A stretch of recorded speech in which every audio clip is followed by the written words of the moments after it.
I'm from Huntsville, Alabama. Still living there? Yes, South Huntsville, born and raised, but all over Huntsville, North Huntsville, East Huntsville. Someone's never heard of Huntsville before. What's the closest major city one would be familiar with, relatively? Birmingham. How far is that? About an hour from Birmingham. And if people are familiar with Mobile, how far is? I want to say Mobile is like 6 hours. They like closer, that's down south, like close to the beach, close to the water. I'm up north Alabama. I'm closer to Tennessee. I'm like 2 hours from Nashville. Oh, okay. Yeah. Now, what was it like for you growing up in Huntsville? Can you paint that picture for us? Yeah. Tough, struggle. We grew up in like the projects, like Benford Garden projects, Butler Terrace projects. Yeah, it was me, my 2 sisters, my mama, and my grandmama lived like this our apartment, and you can walk across the grass, and my grandma stay right there. My grandma still stay in the project. Did you like that, being close to your grandma? Oh yeah, yeah. Like we was living with her first, and then my mama ended up, I don't know how, I don't know how old I was, but I just know my mama ended up getting her own spot, and we ended up moving in the corner from my grandmama. So anytime we needed something, she needed something, we would walk across the grass, we right there. This struggle that you described, did your family eventually get out of it? My mama always had like this drive to like move us out of the projects. So eventually we end up moving to like the suburbs of West Huntsville. You got Madison and then it's Huntsville. So we end up moving to the suburbs, but we'll get to the suburbs before all the other Section 8 kids get there. So we'll get there when it's good. And then it's like everybody coming in now. So it just turns into like another project type, you know, like project type scenery. So we was bouncing around doing that basically the whole time. What was the toughest moment for you dealing with the struggle? Thinking about your upbringing.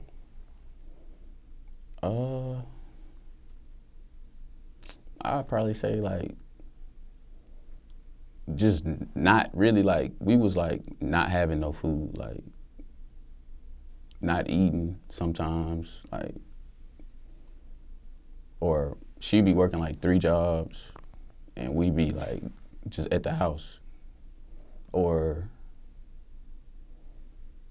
I don't know, it was a lot, like, you know, from dealing with like break-ins and just different things that come with, you know, that side of life, and you trying to transition to better things.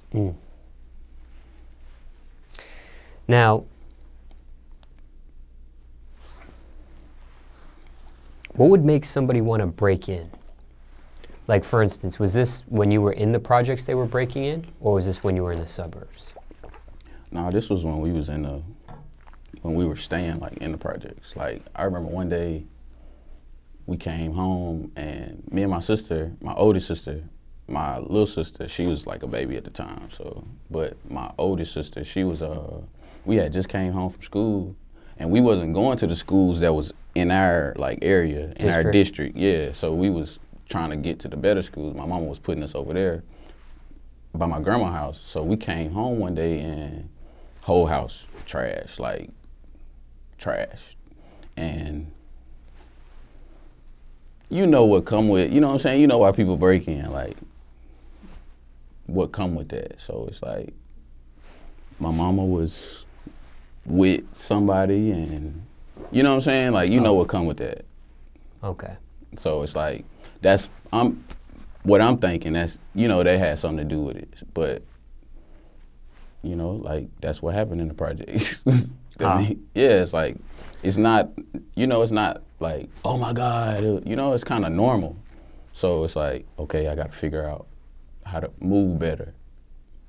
Now, the reason why I was asking, because if, you know, you're dealing with the struggle and it's poverty conditions, what would make somebody come and break into somebody That's spot that it's hood rich, you know, like, yeah, we was hood But rich. you understand what I'm saying? I mean, yeah, I get what you're saying, but like, that's, if somebody's living in poor conditions, why would somebody break in trying to steal from somebody that's already in a poor condition? Wouldn't somebody want to steal from somebody that's got more? but see, this was more like, you know, like, in the streets, it's like a seesaw.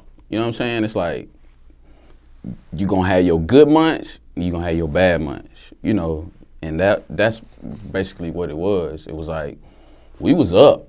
You know what I'm saying? We was up for like a little second, and then, you know, the storms was coming or whatnot, and that was part of one of them. So there was some street activity that would make somebody... Yeah, that's what I'm saying. My stepdaddy, like, was real deal, like, in the streets, like, heavy. So, like, I would be riding with him in the front seat, you know what I'm saying, and he doing his thing. Could be dangerous. I mean, yeah, of course, but, you know, it's like, ain't nobody thinking, you know, thinking like that when you just out there. Like, it ain't nobody out there telling you, you know what I'm saying, do this, do that. Like, it wasn't no OGs out there saying, do this, do that. And that's the difference between, you know, trying to transition. Because really, I feel like anything, it's like you got to transition your mindset to do better. Like, if you grow up in poverty, and that's all you know, when you're trying to transition your mind to something different, it's a constant growth. Like, you got to grow from that. You can't just go to it and expect things to change. You got to train your mind to think differently. Start from the bottom. Yeah, I agree. Work your way to the top. Yeah, I agree. That can be tough for people. It can also be tough for people if somebody's stuck in their old ways. Yeah. Like, you hear that phrase, can't teach a dog new tricks. Oh, yeah. If somebody's accustomed to a certain type of lifestyle, a certain type of way of living, a certain type of money, and they go from a street lifestyle to... I agree. That can be tough. Yeah, I agree. Easier said than done. Oh, yeah, I agree. I definitely agree. Being around street activity, street lifestyle, kind of what you described, did you yourself get immersed into that? Or were you able to I was more like bypass it? I was in sports heavy. So that was keeping my attention. Like, I was like real heavy in the sports, like team captain, MVP, you know, like standout star in the city. So that was my attention, but then again, like, I had friends that was into that. So that was what was keeping me busy. Like, I would be, you know, I'd kick it with them, chill with them, but for the most part, I'm focused on sports, like basketball and football. That's all I'm thinking about. From the struggle, you gave us one description. And a struggle, the way you described it, somebody could be like, wow, you know, he was living rough. It seems kind of dismal. But what was the most positive part about having to deal with that type of part of your life? Perspective-wise, it's like, you can't forget it. So it always makes you want to do better, and you don't want your kids to go through that. Like, I got a son. My son's 6 now. Like, that's what I'm always thinking about. I remember how I felt walking on them cold floors, you know? Like, I remember, that's the stuff that I think about. So perspective is like, instead of using it as a negative, it's like a positive for me.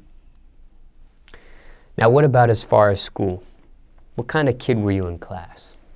I know you were into sports, but... Oh, man, I was a great student in, like, elementary school, and, like, my family used to pick on me because I was, like, so smart. But I wasn't, like, it was, like, just natural. It wasn't like I was trying. It was, like, just straight A's and B's. And my family, some of my family members used to be like, oh, you a nerd, blase, blase, or whatever. But I didn't really pay no attention to it. And then middle school, I still was doing good. And then I think I probably got to like 9th grade. And like I say, I was so heavy into like sports that, well, I say, okay, 9th grade, I was decent. I flunked the class in 9th grade. So I went from like A's and B's and A's to just flunking the class, just going in high school, just going to sleep in math. Was it math? I think it was math, a math class I flunked in 9th grade. And then 10th grade, I moved to Arizona. And they was on like periods. They wasn't on blocks. I moved to Arizona with my daddy, and I really wasn't like feeling it. But I was big into sports, so like I say, like they knew me as like, oh, he plays sports, like.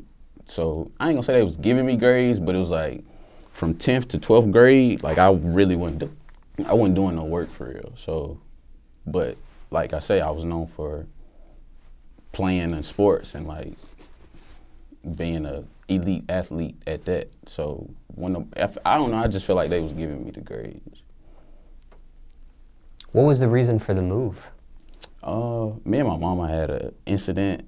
It wasn't really an incident, it was just like we just wasn't getting along at the time. I was probably going through puberty or whatever, and like, you know what I'm saying, feeling myself a little bit. And I want to say I was probably like 14 or 15.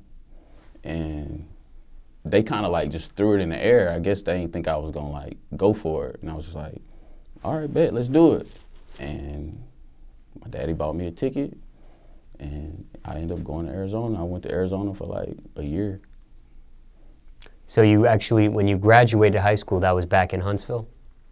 Yeah, I ended up back in Huntsville. That's why I said it was probably like 9th to 10th grade. I went to Arizona. I moved out there. I lived out there, and I came back going into 11th grade, or like the end of 10th grade. I moved back. Why? Man, I came home like for Christmas and went back to the school, and it was like I was getting so much love like that I wasn't getting. Well, I was getting love in Arizona, but it wasn't like the love back home. So like my mama, she ended up, I think I took the plane back out to Arizona, and my mama was like how she missed me, and you know, you could tell it kind of like did something to her, like it touched her. So I was like, dang, I kind of don't want to move back, but then again, it's like my mama want me to move back. I see. So I end up going back for my mama. So your dad was already living in Arizona? Yeah, yeah, my daddy was in Arizona. He had been in Arizona for a few years. Did you rap in school? No. I was, like I said, I was just so focused on sports. I was rapping like in the room with my door closed, like, yeah, like it was more like that. Like my homeboy in 8th grade, he ended up with a mixtape called Straight Raw or something. I think he ended up moving to Ohio, and somehow I got the mixtape, and I was listening to it, and I'm like so intrigued by like to hear his voice. He my age, and here he got a whole mixtape. So I'm like I can do this, like, man, you know. And that's really when I start getting attached to like music. So I would always like play around with it, like, man, I want to hear me on something, or like I want to hear you on something else, like do something else and send it to me. What age was this when it started? Man, probably like, how old are you when you're in like 7th grade, 8th grade? Ooh, I don't know, I'm not good with the ages, but we'll just say that. 12, 13 maybe. Okay. Yeah. So you never battled classmates? No. Didn't do the talent shows? No, I wasn't into none of that. I see. I'm telling you, everything was sports or nothing. Graduated high school? Yeah, I graduated. Good enough to get a scholarship with the sports? Yeah, I went on a lot of recruiting trips. I had some interesting recruiting trip stories. Where did we go? We went to Miles, Fort Valley State, Stillman, Alabama, Tennessee Tech, Tennessee State, Alabama State. There's a few of them. What sport? Football, yeah. What position? I played receiver, but I played like, in high school, it was 4A school, so we had to play both sides of the ball. So I played safety, corner, punt return, kick return. Why do some schools do that and some schools don't? Like 4A means that, you know, you probably only got maybe like 30, 40 players. And then you got the big schools like 6A schools. They probably got like 80 players on the sideline, so they can fill one position. And so they only playing one side of the ball.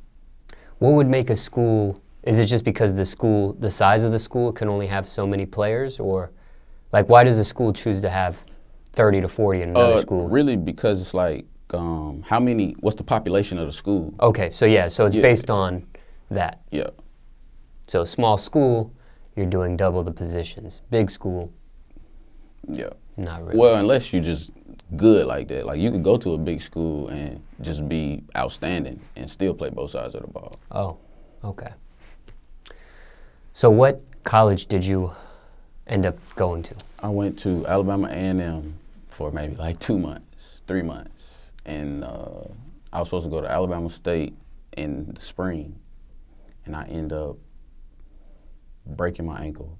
Well, I ain't really break my ankle. I ain't gonna say I broke my ankle, but I fractured my ankle during training.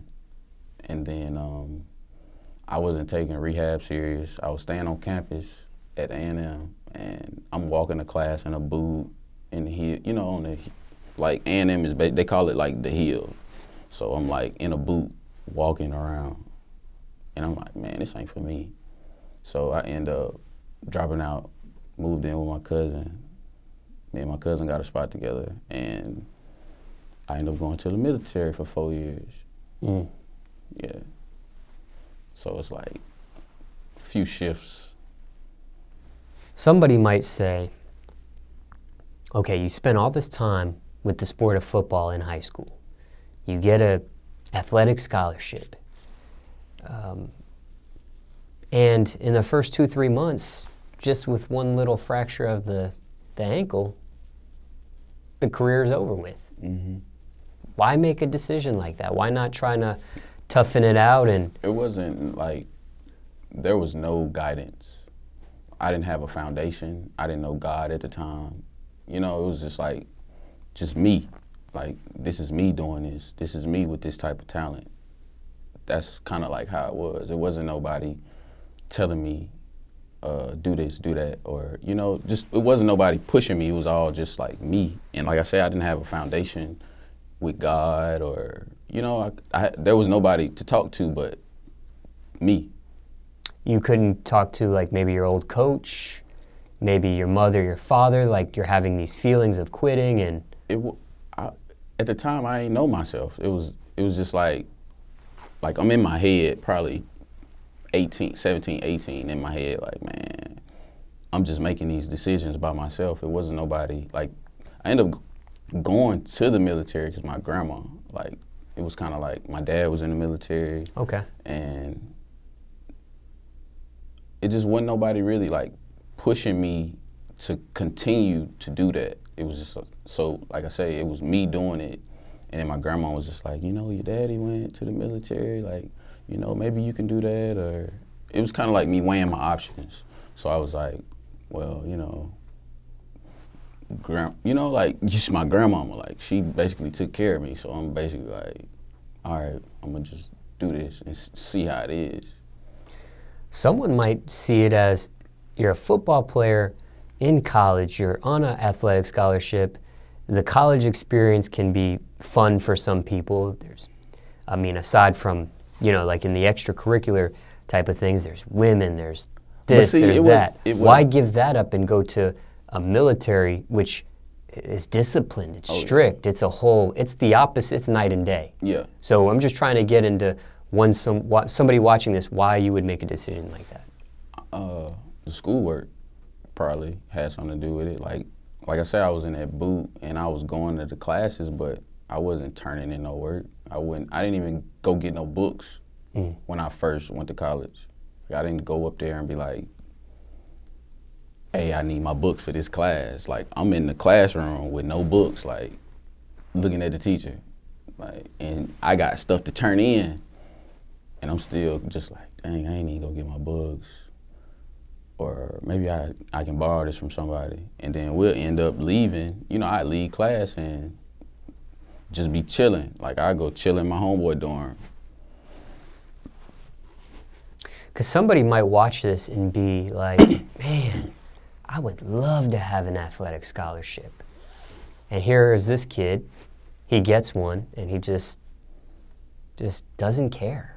Man, that's one thing I can say. It's like God is real, you know? Like, to really have that relationship, or, you know, whatever you want to call, whatever you believe in, the universe, God, Allah, it's real to have that relationship, to make it through those tough times and stuff like that. Like, I feel like that wasn't for me now, because if it was, you know, God would have stepped in and been like, hey, let's do this, let's do that.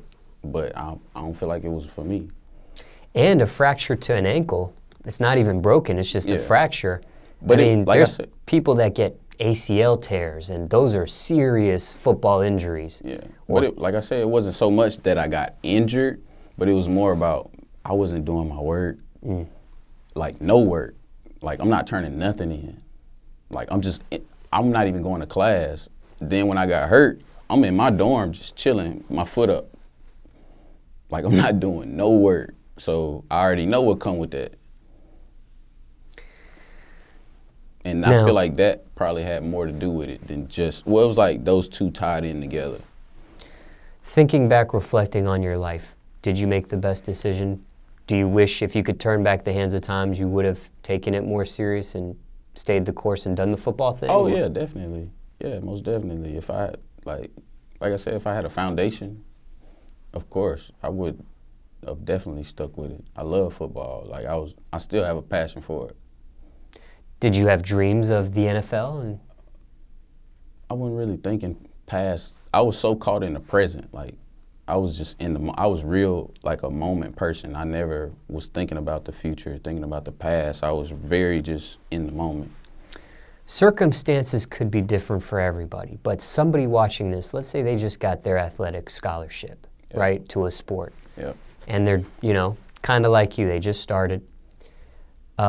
Is there any general advice you would tell somebody? Oh, yeah. What's something you would learn everything about the sport, send your own letters out, you know, just learn everything about the sport, learn everything about the next level, study it, you know what I'm saying, pray, work out, even when everybody else off, stick with it, stay working, but definitely find that foundation and find a mentor, find somebody that's at a level that you want to be at, and not necessarily follow them, but just, you know, pick up a few things that they do, but definitely got to have a foundation to make it through, you know what I'm saying, those injuries and do your schoolwork.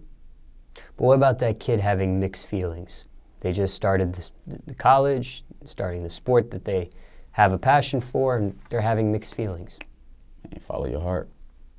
Like, follow your heart. Your heart will lead you, whether, you know, it leads you to continue to play or it leads you away from it. Like, follow your heart. But one thing I do know, if you got God in your life, like, He's not gonna steer you in the wrong direction. When did you discover that for you? Man, when I got out the Army. Because I dove, like, head first into the streets. Like, just, you know, head first, like, going through things, figuring out myself. So it's almost like you're doing stuff backwards. Like, you graduate high school, you go to college, you cut that short, you go to the military. After, I'm assuming, your 4 years is up, that's what you had originally as a contract? Yeah. After your 4 years was up, you decide, honorable discharge? Yeah. Okay, so you decide to be in the streets. Yeah, and go to school. Like, I'm back in school. I'm back in school now. I'm almost done. I got 1 degree. I'm almost done with this one. I'm back in school. So it ain't like, I don't know, I don't look at it as backwards because I feel like I'm doing what I want to do now. It's not so much of like me, nobody depicting, or, you know, I have no influence on, like, you can't tell me that I should be doing this. I'm happy doing what I'm doing now. And that's what it's about. I feel like you got to be joyful, you got to be happy, you got to be peaceful, you got to have a peace of mind. And I'm good with that. I say backwards because maybe somebody starts from the streets, then they do the academic thing, or maybe the military choice, and then It wasn't. I mean, like I said, when I say streets, I don't mean like I'm out there like, you know what I'm saying, being crazy. What I'm saying is like just dibbling, dabbling, and hustling, and like, you know, fucking off with a crazy amount of females, like just not taking nothing too serious. It's just like I had a fucking attitude. It wasn't just, you know, I'm out there shooting at niggas and stuff. You know what I'm saying? No, nothing like that. But just like I'm out here and I don't care like what's going on. I'm doing me. That's really what it was. When you decided to drop out of college, what was you had a stepdad, you have a biological father, your mother, grandma. What is their reaction to this? Are they trying to make you stay or get you to stay? No. Or is this a decision you make and then you let them know? No, me and my mama are real close. Like, my mama's like, that's my nigga. Like, we super close. So me and my mama talked about it. I told her my plan and she was like, cool. And I don't know, she just always behind me. Like, no matter what I want to do, she always stand behind me, like 110%. She cheering for me, no matter what. So when I did make that decision, it was like, I moved back in the house with her for maybe like a month and a half, 2 months. And then me and my cousin got an apartment together. And as me and my cousin was staying together, that's when the decision, cause like it had been thrown up in the air and it was like, man, maybe I should just go for it. Like just do something different, like get out the city. And that led to the military decision. Yep. Which was great. Like, I loved the military. It was great. Great experience. Like, it taught me a lot about myself. Was it the missing foundation or, you know, I don't know foundation, but you said you had nobody guiding you. Was that some sort of level of guidance, the military there for you? And military experience, or? That experience allowed me to kind of like know what I wanted, like know how I wanted to live my life. Like it kind of led me like I had no guidance. Like I feel like God was guiding me, but me consciously knowing he was, no. You weren't tapped in. So exactly, yeah. So you tapped in after the military stuff.